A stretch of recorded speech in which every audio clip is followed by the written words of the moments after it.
Ini saya selaku Viko itu sebelum driver itu menjalankan aktivitas sebagai driver nih.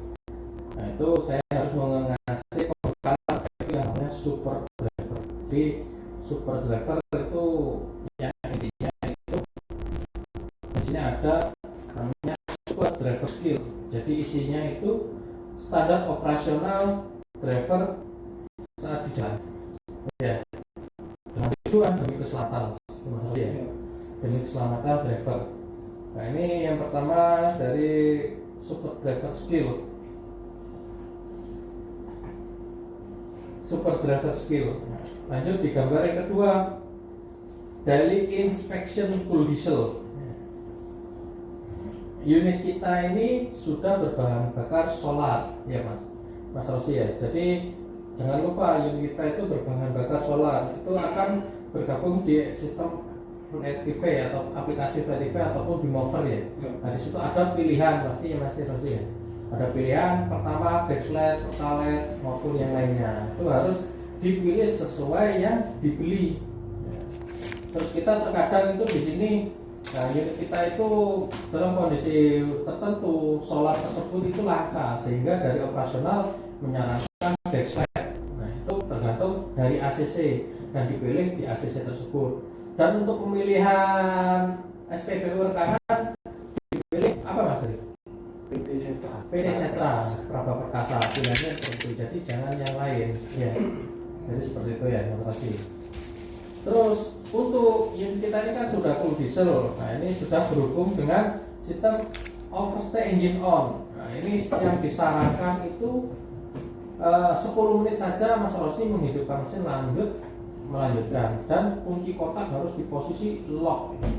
Soalnya overstay engine on tersebut itu ada punishmentnya berjenjang, punishment 1, 2, dan 3 maksimum. Kalau sudah di 3 itu sama saja dengan mengundurkan diri. Lanjut di gambar yang ketiga, metode pengecekan kendaraan balok. Itu mudah diingat Pak. Metode pengecekan kendaraan pertama itu bodi dan ban, dari kata B dari huruf B. Periksa kerusakan bodi, tekanan ban, kondisi ban, dan kondisi wiper dan kaca. Jadi sebelum berangkat itu diperiksa, dilihat apakah ada kerusakan. Karena kalau tidak dilihat setelah berangkat terus setelah nyampe sini ada komplain, Mas ini kerusakan, tadi tidak dilihat. Nah berarti ya nantinya takutnya akan dibebankan ke Mas Rosi. Jadi sebelum berangkat dilihat terlebih dahulu ya. Nah, ini Mas ada dikonfirmasi ya. Terus untuk ban, kempes apa enggak bannya itu dilihat, ataupun tebal tipisnya. Kalau sudah tipis, aus, nah itu dikondisikan di jalan, jangan sampai terjadi slip ya. Terus ban serep itu biasanya hilang. Nah itu dilihat dulu sewaktu berangkat ban serep tersebut itu ada anginnya atau ada apa tidak, takutnya dipinjam dari unit lain ataupun hilangin.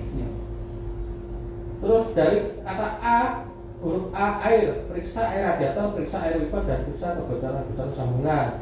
Nah itu semisal memaksakan Pak Sosi untuk membuka kabin, ya untuk kabin depan untuk dibuka untuk memeriksa air radiator, itu jangan lupa ditutup lagi Mas. Itu terkadang driver tersebut nutupnya kurang pas, kena tekanan air panas tersebut sehingga tutupnya itu hilang. Itu akan dibebankan ke driver untuk mengganti tutup tersebut ya.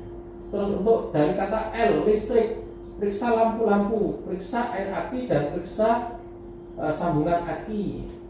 Yang pertama sebelum menghidupkan, periksa terlebih dahulu sambungan tersebut sepan apa tidak. Soalnya kalau goyang, Mas Rosi melakukan paksa menghidupkan, nanti akan terjadi leleh di sambungan tersebut ya. Karena voltasenya tersebut itu 24 volt, itu bisa seperti melelehkan sambungan tersebut ya.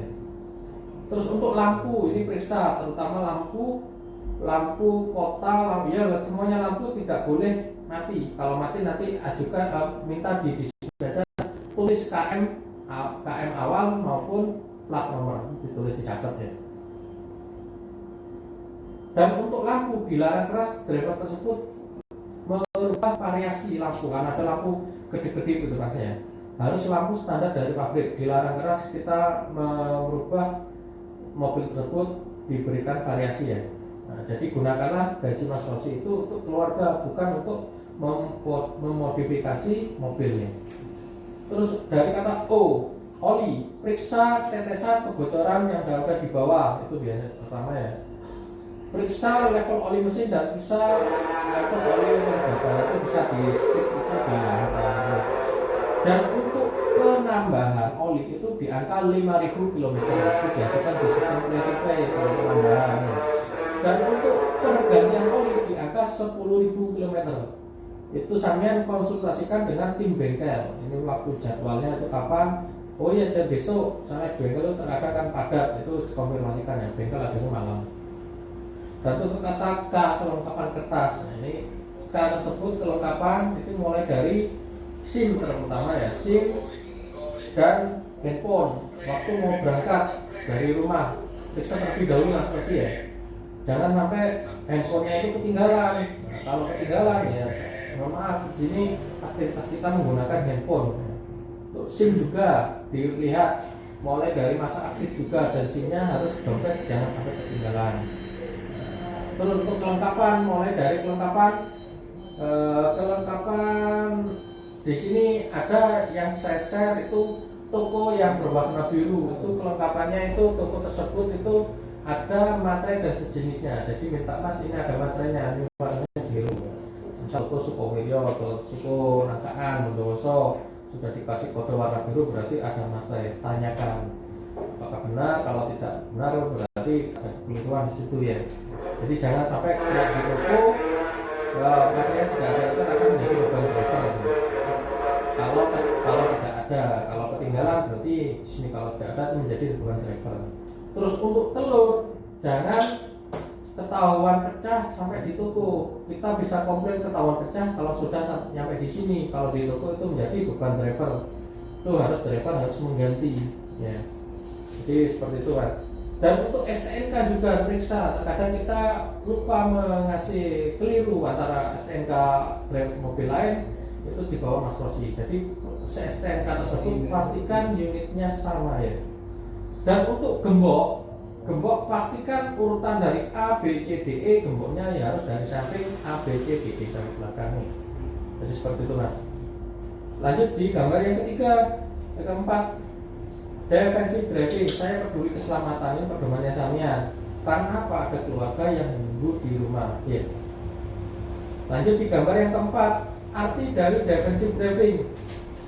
Defensive driving itu perilaku mengemudi yang menerapkan metode safety driving sehingga mampu mengidentifikasi bahaya dengan mengambil resiko yang paling rendah dengan tujuan tidak menjadi penyebab kecelakaan. Yang kedua, tidak menjadi pemicu kecelakaan. Yang ketiga, tidak terlibat dalam kecelakaan. Jadi metode safety itu apa tadi? Pengecekan balok itu metode safety, pengecekan rem kendaraan itu, dan itu semua itu metode safety ya. Fokus akan berkendara itu juga metode safety. Jadi dengan tujuan yaitu jangan sampai kecelakaan Mas. Soalnya kalau terjadi kecelakaan itu gaji kita 1 bulan bahkan sampai 1 tahun pun itu tidak akan cukup untuk menutupi tuntutan-tuntutan yang ada ya. Nah, lanjut di gambar yang ke-6. Nah, ini contoh potensi kecelakaan. Nah, ini ada tanjakan maupun turunan. Metode safety-nya itu apa? Selalulah periksa terlebih dahulu rem kendaraan agar tidak terjadi remblong ya. Terus ada yang kedua, ibu dan lighting kanan ya, ternyata dia belok kiri, lighting kiri ternyata dia belok kanan. Metode safety-nya itu apa? Selalulah jaga jarak aman. Fokus pandangan kita ke depan, awasi kondisi sekitar ya. Nah, jadi metode safety seperti itu. Nah, ini terus lagi di gambar yang ketiga ini sering terjadi.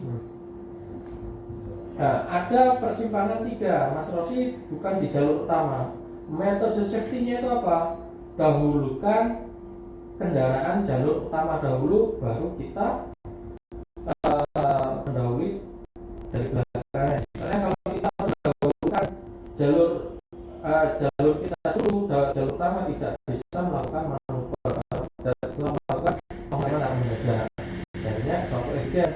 Ya, nah, seperti kemarin di bulan Juni ini ya ramai di grup media sosial, Facebook terutama di Jember ya, itu kita berbelok benar kita lighting, tapi namun kita tidak mendahulukan jalur utama, kita kan memotong. Nah, jalur utama itu dahulukan dahulu, baru kita mengikuti. Benar kita lighting, tapi langsung belok. Nah, jalur utama tidak bisa melakukan pengereman sehingga dia menabrak, akibatnya fatal, sampai dia tidak bisa meninggal dunia umurnya. Itu menjadi suatu salah-salahan. Kalau jalur seperti itu, jalur yang tidak utama itu menjadi salah, ya mas. Jadi harus dipahami ya. Terus ada truk bermuatan lebih. Ini metode safety-nya itu apa? Jalur selalu jaga jarak aman. Kita jangan sampai mepet-mepet. Takutnya apa? Barang muatan tersebut itu jatuh dan menimpa unit kita, sehingga kita tidak bisa melakukan manuver ya. Jaga jarak aman. Kalau ada waktu dilihat dari kondisi kanan kiri, kita melihat kaca spion, itu kita bisa melakukan manuver untuk mendahului mobil tersebut ya. Misalnya di belakang mobil bermuatan itu kalau ditanjakan itu akan beresiko. Namun kalau kita mendahului di tanjakan, ya harus kita mengkondisikan, ya mas.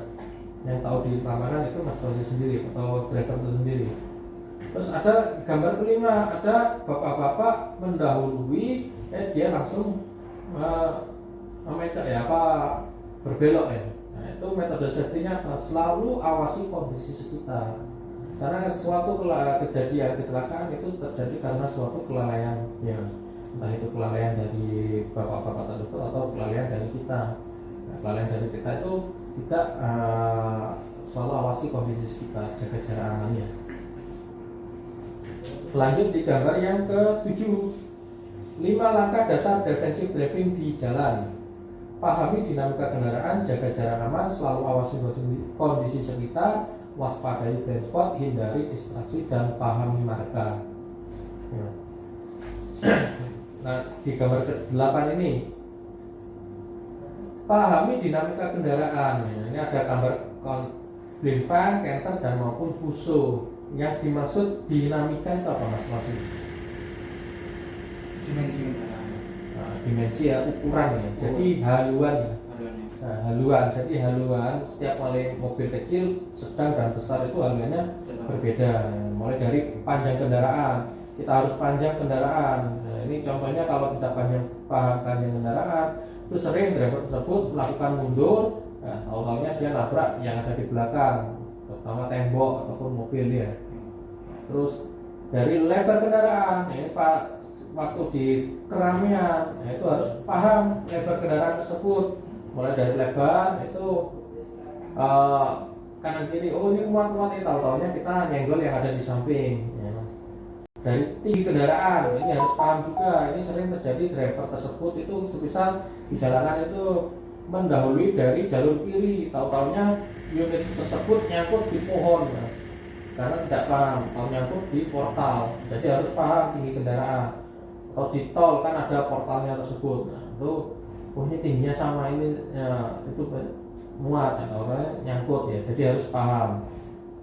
Ground clearance kendaraan, bobot max muatan kendaraan. Ini bobot max muatan kendaraan itu sebelum berangkat dipastikan muatan kita itu berat apa tidak. Soalnya kita kalau tidak paham muatan tersebut, sampai di tikungan kita melakukan manuver berlebih sehingga mobil tersebut melempar. Jadi harus paham sebelum.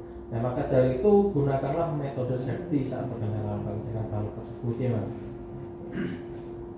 Lanjut di gambar yang ke-9. Nah, itu jarak ini aman zona mengemudi atau mark, keputusan 30 sampai 120 detik, 12 sampai 15 detik, 4 sampai 6 detik. Untuk 30 itu untuk melihat, analisa itu 12 sampai 15 detik untuk analisa, reaksi untuk 4 sampai 6. Jadi mulai dari unit depan 1, 2, 3, 4, 5 baru nabrak. Itu aturannya seperti itu ya. 4 second rule. Jadi 4 detik 4 kali 1000 ya mas ya. Kalau 1, 2, 3, 4 itu berkilo. Jadi semakin kencang kendaraan kita itu semakin harus yang ada di depannya ini ya. Jadi 1, 2, 3, 4, 5 itu aturan seperti itu. 1, 2, 3, 4 soalnya hitungan rem tersebut itu kita bisa melakukan reaksi Itu karena yaitu 4 second rule, 1, 2, 3, 4, 5 itu baru nempel. Lanjut, nah, seperti itu mas ya.